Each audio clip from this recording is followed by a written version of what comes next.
এই আওয়ামী লীগ সরকার স্বৈরশাসকের কারণে আমাদের স্বাধীনতা কিন্তু আমাদের বিকৃত করা হয়েছে অনেকভাবে। আমরা কথা বলতে পারি নাই, তুলে নিয়ে গেছে। আমরা কথা বলতে পারি নাই, আমাদের জিম্মি করে নিয়ে হয়েছে, আমাদের গুম করা হয়েছে। সত্য পথে কোনো আমরা কথাই বলতে পারি নাই। কারণ কি ছিল? স্বৈরশাসক ছিল। আমাদের স্বাধীনতার মানকে তারা ক্ষুণ্ণ করেছে, আমাদের স্বাধীনতাকে তারা রক্ষা করতে পারে নাই।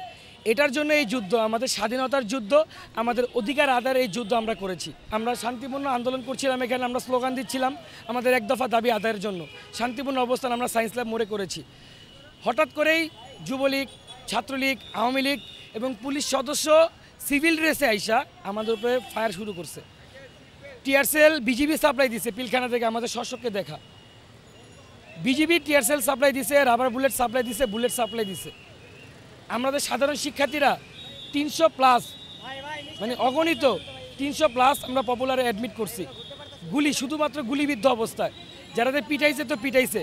অনেক মানুষকে আমাদের এই আওয়ামী লীগের জিগাতলা আওয়ামী লীগ ক্লাবে নিয়ে আটক করছে। স্বৈরশাসক হাত থেকে দেশমাতৃকাকে রক্ষা করার জন্য আমরা এই আন্দোলন করেছি।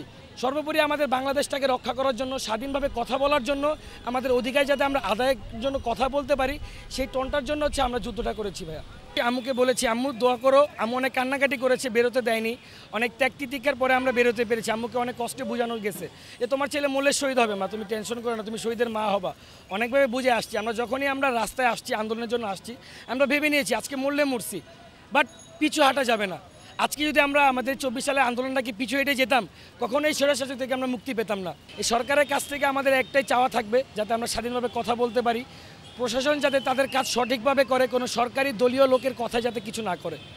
সুষ্ঠু তদন্ত হয়, আমরা যেন সুষ্ঠু একটা বিচার পাই, সুষ্ঠু একটা আদালত চাই, সুষ্ঠু একটা সংসদ চাই, যেটা সবাই দেশের জন্য কাজ করবে, দেশের স্বাধীনতার যে চেতনা সেটা বুকে ধারণ করে কাজ করবে।